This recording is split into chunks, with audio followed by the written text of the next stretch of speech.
여러분 안녕하십니까? 코로나19 신규 확진자는 이틀 연속 500명대 후반을 유지했습니다. 서울이 이틀째 200명을 넘었고 수도권을 비롯해서 부산, 경남, 충남, 전북이 두 자릿수 이상이었습니다. 이렇게 확산세가 전국적으로 뚜렷하다 보니 정부가 수도권을 2.5단계로 올릴지 아니면 전국을 모두 2단계로 올릴지 거리 두기 격상을 모레 결정하기로 했습니다. 먼저 박진주 기자가 보도합니다.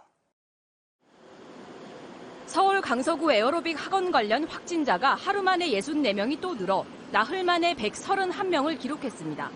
새로운 집단 감염 사례도 속출해 중구의 한 상조 회사에서도 15명이, 강남구 연기학원에서도 27명이 확진됐습니다. 비수도권의 확산세도 힘을 더해가고 있습니다. 부산 장구강습 관련 확진자가 36명 추가되면서 90명에 육박했고 경남 진주시 단체 연수 관련 누적 확진자는 60명을 넘어섰습니다. 중환자용 병상도 갈수록 부족해지고 있습니다. 지금은 전국에 100개의 병상이 남아있지만 이런 증가 추세라면 2주 뒤엔 심각한 상황에 처할 수 있습니다. 강원권, 호남권, 경북권의 경우 확보된 병상이 적어 지역 내에서 확진자가 급증할 경우 언제라도 병상이 부족해질 수도 있는 상황입니다. 오늘 코로나19 신규 확진자는 569명. 이틀 연속 500명대 후반을 기록했습니다. 주간 평균 국내 발생 전국 확진자 수는 382.4명으로 2단계 기준은 넘어섰고 2.5단계 격상 기준인 400명에 근접하고 있습니다. 정부는 모레 일요일 거리두기 단계를 올릴지 결정하기로 했습니다. 확산세가 심한 수도권만 현재 2단계에서 2.5단계로 올리는 방안, 그리고 전국을 모두 2단계로 동시에 올리는 방안을 검토 중인 것으로 알려졌습니다. 거리두기 단계를 일괄적으로 격상하지 않고 지금처럼 각 지자체별로 확산세가 심한 지역을 위주로 선택적으로 격상하는 방안도 역시 검토 중입니다. 거리두기를 2단계나 2.5단계로 올릴 경우 자영업자 등 서민들의 경제적 피해가 커질 수 있고 방역에 협조하지 않는 사례도 생길 수 있다는 우려 때문입니다. 3단계 조치를 한다 하더라도 만약 국민들께서 여기에 대해서 동참해 주시지 않는다면 혹은 소상공인이나 영세 자영업자들께서 반발을 하시면서 이 조치에 따라주지 않는다 그러면 단계 격상의 의미와 효과 자체가 없어집니다. 정부는 각계 전문가들의 의견을 충분히 수렴해 거리두기 격상 여부를 결정하겠다고 밝혔습니다. MBC 뉴스 박진주입니다. 정부는 수도권의 거리두기 2단계 효과가 다음 주부터는 나타나서 지금의 급증세에 반전이 일어나길 기대하고 있습니다. 거리두기를 전국적으로 격상할지도 이번 주말의 추세를 보고 결정할 예정인데요. 오늘 밤부터 일요일까지 이 주말의 고비를 잘 넘겨야 합니다. 신정현 기자가 보도합니다. 보름 전인 11월 둘째 주 중반 확진자 수는 100명대를 기록했습니다. 그러다가 주말을 거치고 나서 지난주 중반이 되자 300명대로 올라섰습니다. 그리고 다시 지난 주말을 거치고 나자 이번에는 500명대로 폭증했습니다. 지난 2주 동안의 확진 추세로만 본다면 외출과 모임이 많은 주말을 지난 뒤엔 어김없이 확진자가 폭증하는 모습입니다. 최근 2주간 주말을 지내고 나면 확진자가 더욱 늘어나는 패턴을 보여주고 있습니다. 이런 경향대로라면 이번 주말을 보낸 뒤엔 하루 신규 확진자가 1000명에 달할 거라는 전망도 나옵니다. 그나마 수도권 거리두기가 1.5단계로 격상된 지난 한 주간 수도권의 휴대전화 이동량은 직전보다 7.4% 줄었다는 점은 다소 희망적입니다. 그러나 방역당국은 이동량이 약간 준 것으로 현재 확산을 막을 수는 없다는 판단을 하고 있습니다.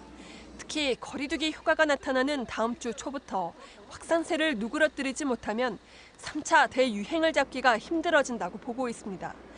이에 따라 이번 주말 모든 모임을 취소하고 가급적 집에 있어달라고 호소했습니다.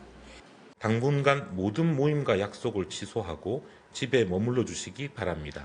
특히 친척, 지인분들과 함께 식사를 하는 모임은 위험도가 무척 높기에 주말에 얼마나 많은 국민들이 거리두기와 모임 자제를 하느냐에 따라 방역의 성패가 갈릴 전망입니다. MBC 뉴스 신정현입니다.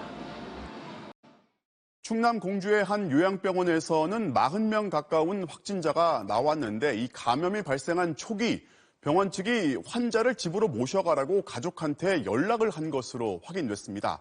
가족이 거부를 하긴 했는데 그런 환자 중 일부는 결국 확진됐습니다. 김광현 기자입니다. 충남 공주의 푸르메 요양병원.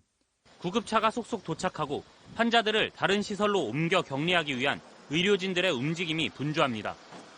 공주시는 확진 환자가 나온 이곳 요양병원 이산병동에 있는 경증 환자 100명가량을 인근에 마련된 격리시설로 이송했습니다. 사흘 전 무더기 확진자가 나온 이후 이 병원에서는 추가 확진자가 속출하고 있습니다. 지난 23일 밤부터 24일까지 이 병원 환자와 간호사, 간호조무사 등 15명이 코로나19 감염자로 확인된 데 이어 어제는 1차 검사에서 음성 판정을 받았던 환자 18명과 간호사 1명, 간병인 2명 등 21명이 무더기로 확진됐습니다. 그런데 1차 검사 결과가 나온 직후 병원 측이 일부 환자 보호자들에게 연락해 환자들을 집으로 데려가라고 말했던 것으로 확인됐습니다. 심지어 병원 측이 데려가라고 했던 환자 가운데는 2차 검사에서 확진 판정을 받은 사람도 있었습니다.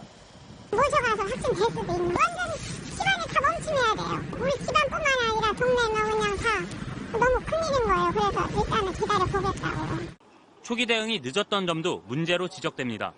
주변에 격리시설이 마땅치 않고 의료진이 부족하다는 이유로 다른 시설로의 격리 조치가 사흘이나 미뤄진 겁니다. 장소는 섭외를 바로 했어요. 했는데 의료진 지원이 당장 돼야 말이죠. 의사도 있어야 되고 간호사도 있어야 되고. 내부 제보에 따르면 그 사이 요양병원 안에서는 간호사 등 직원들은 잘 공간도 부족해 병원 로비에 깔판을 깔고 생활해야 할 정도였습니다. 직원들도 짝짝짝자이기 때문에 상대적인 감염의 위험이 있는 사람들인데 직원들끼리 간에도 격리가 잘 되지 않잖아요, 지금. 공주시는 충남도에 60여 명의 의료 인력 긴급 파견을 요청했지만 요양병원발 감염은 세종과 대전시 등 지역사회로까지 연쇄적으로 퍼져나가면서 관련 확진자는 이미 42명에 달하고 있습니다. MBC 뉴스 김광현입니다. 이제 6일 남은 수능시험, 거리 두기 때문에 시험장은 2배 늘었고 모든 책상에는 이런 가림막을 설치합니다. 그런데 이 가림막 때문에 공간이 좁아졌다는 불만이 나오자 수험생들 사이에 기발한 제안이 이어지고 있습니다. 정동훈 기자가 보도합니다.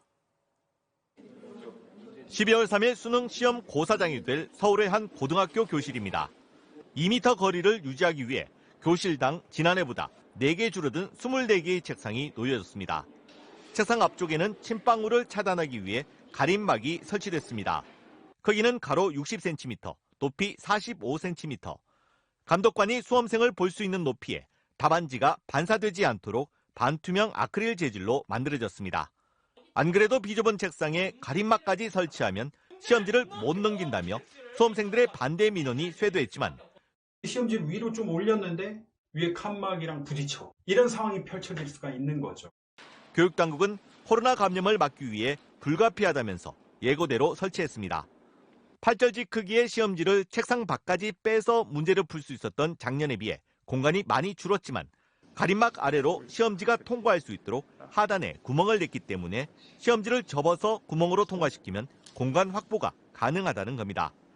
그런데 접지 않고 펼친 상태로는 시험지가 가림막 아래 구멍을 통과하지 못해 불편하다는 불만이 여전히 나오고 있습니다.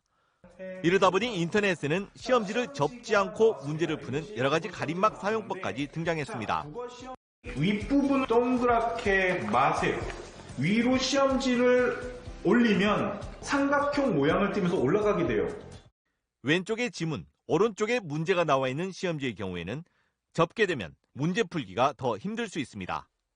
왼쪽과 오른쪽이 동시에 시야 확보가 될 수 있게끔 본인의 몸의 위치를 좀 바꾼다든지 해서 강화된 방역 조치를 안 할 수도 없기에 올해 수능 수험생들은 2중, 3중의 어려움 속에서 시험을 치를 전망입니다. MBC 뉴스 정동훈입니다.